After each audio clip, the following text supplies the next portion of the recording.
Hey loves, welcome back to Day Spills Tea. I of course am the lovely Day, and I just got done recording Real Housewives of Potomac, so I'm probably a little bit amped up, but we're gonna go ahead and try and do Love and Marriage Huntsville tonight too. So before I jump into it, go ahead and hit the thumbs up. You ain't gotta wait and see if you like the video. You gonna like the video, or hit the thumbs up button now.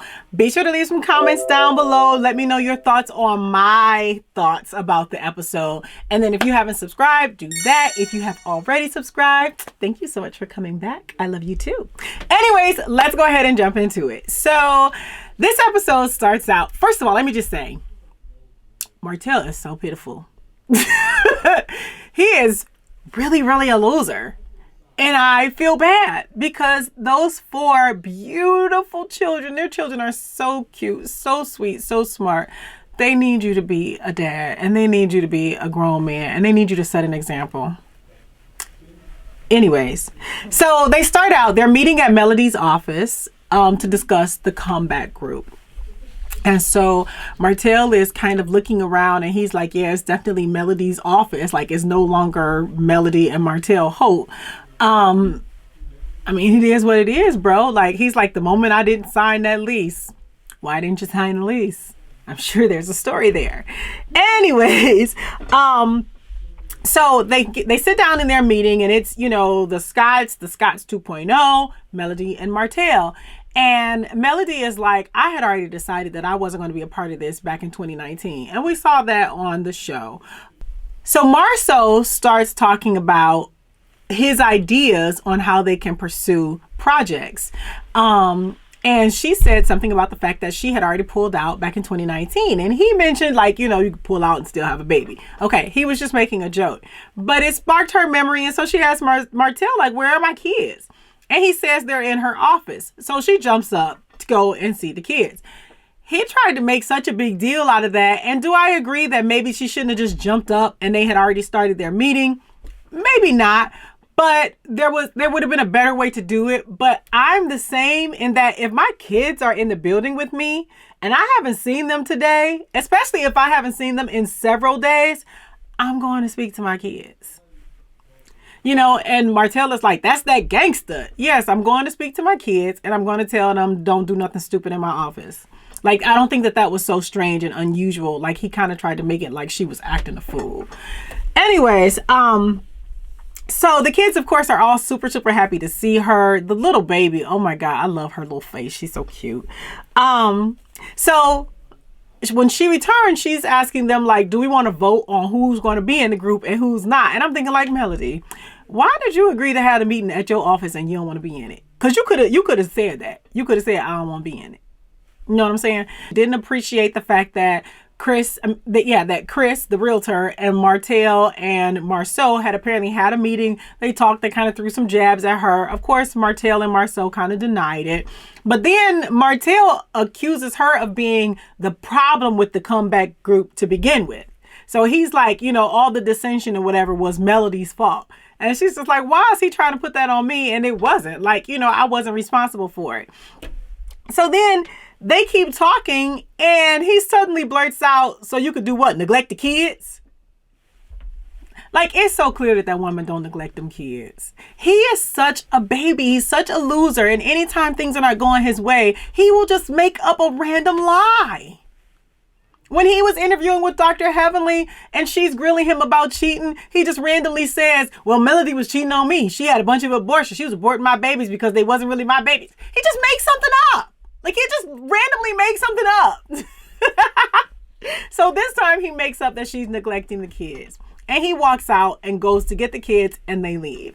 And as soon as they leave, you know, Melody is like, why do y'all want to do business with him? And I wonder the same thing. And I think I said in a video when they were back in Vegas, like, I don't understand why they still friends with him. Like, Maurice, he sat up there and told everybody that your wife was a side chick and it hurt her. And you still friends with him. Like, Marceau, he went on national TV and told everybody that you had a bunch of other women and illegitimate children. Just because he was mad and because he was caught. And y'all still friends with him. Like, y'all need to check that bag. Like, why are y'all still friends with him? But Melody is like, why are y'all doing business with him? And I liked what she said. She's like, I won't be with him, not because he cheated on me, not because he had a baby, but because I have seen the lack of integrity and morality he has as a man. Oh, like, to me, that's huge. Anyway, so right away, he calls her and asks her to speak with Mariah, their oldest daughter, who's 9, because she is apparently in the car just bawling her eyes out. And so he brings her back. And Mel takes her into the office to talk to her and calm her down. Martell says it's because she doesn't really like the fact that the office used to be theirs and now it's only mommy's. And I'm sure there's a lot going on there with those kids. I'm sure they hear way more than they should hear. They've been through a lot. You know they have. I don't know if you all remember, but last summer, Martell was telling them things and had them like rehearsing these lies to say about their Uncle Marcus. It has been so clear that they love their Uncle Marcus and that their Uncle Marcus loves them. But Martell had them rehearsing this crap, like saying, he hit us and he did this. And it's just like, stop. Like, why are you putting your children through that? Anyways, so Maurice is like, y'all were interwoven, talking about Mel and Martell, and nothing could come between y'all and all of that. And then he's saying that we all work together well as a group. Like, no, y'all don't. Y'all have never been able to get anything off the ground as a group. Y'all don't work well together. That's not reality. And so Mel is like, well, if we were so interwoven, why am I okay? And Marceau put it out there plain and clear. He's like, because you winning. And if you wasn't winning, you wouldn't be okay. And Martell is not winning. So he's not okay. He's losing in every aspect. He's losing. Anyways, so then they go, wait a minute. While Melody has Mariah in the office and is trying to console her and everything, Marceau and Maurice and Kimmy, they all go outside to kind of see the kids and to talk to Martell. And they're basically like pleading for Martell to stop being a jerk. Like, dude, why are you doing this? Like, think about your children. Like, they're looking up to you. Think about being able to have peace with their mom for the future. They're like pleading for this man to act like an adult. And we all know that it's not going to do anything because his mom is still telling him he right. Anyways, so Marceau and Maurice go and play tennis. Nothing really happens there, except that it was interesting to me that Marceau said that he needed to become more efficient at work.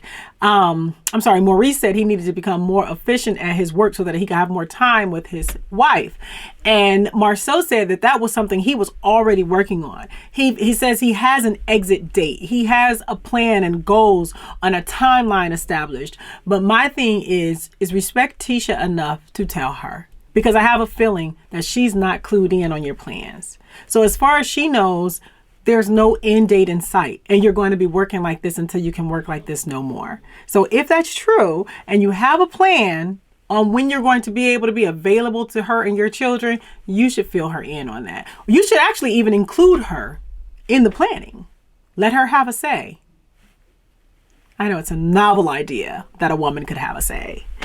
Anyways, so then you've got Tisha and Melody and Kimmy are at the Scott Emporium and they get to talking. And originally, I didn't understand why Kimmy was upset that Tisha had texted her in the group instead of calling her. But after this episode, I understood it better. So Kimmy is like, I went on the website and I signed up and I participated. But apparently Tisha responded that, but only Destiny and Melody wrote checks. And so Kimmy is like, she had assumed that Maurice had actually written a check. And I do feel like if we're sisters, you wouldn't expose me for not giving the check in a group chat with the other women. You will call me about that. And so I understood now why Kimmy was upset by that. And do I think Tisha did it to be malicious? Hell yes. Because Tisha is not a grown-up and she's still very, very jealous and pressed by Kimmy. And she did that to throw shade. She absolutely did that to throw shade. And I just understand why Kimmy has a hard time dealing with Tisha. Anyways, Tisha decides to just say, forget it. In the future, I will call you. I was happy about that because y'all don't need to keep on arguing all the daggone time. Anyways, so then at Martell's job site, here's where we get to see a little more about how pitiful Martell is. So at the job site, his business partner, who is his business partner specifically because Martell doesn't have a builder's license, is asking Martell, have you studied?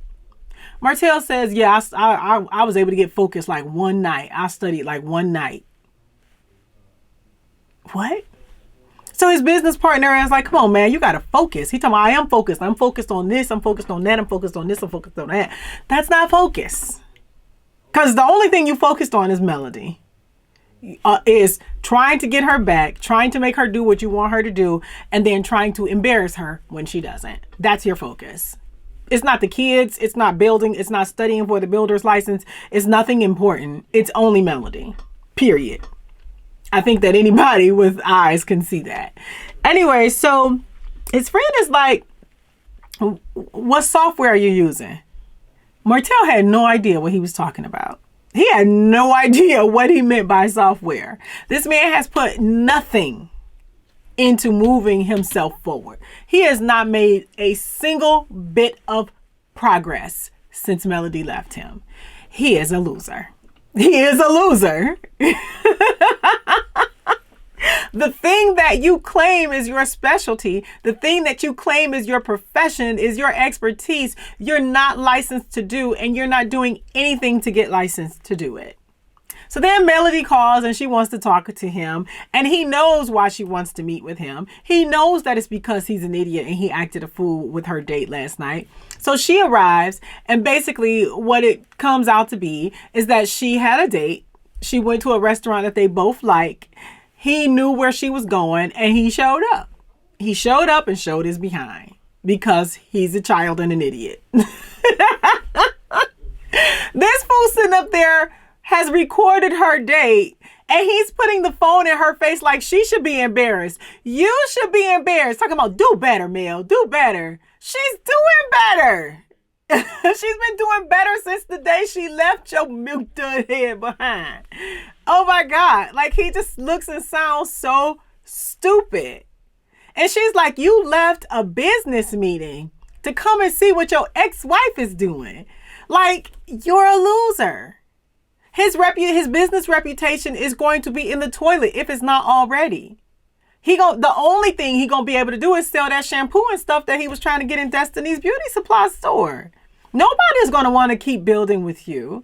Nobody's going to keep setting up meetings with you for you to dismiss them early so you could go and hide out in the bushes and stalk your ex-wife and take pictures of her new date. He is a loser. Like, I don't know if y'all ever watch Rick and Morty, but the father, Jerry, he's a big loser, and the wind blows and you'll hear whispers like, loser.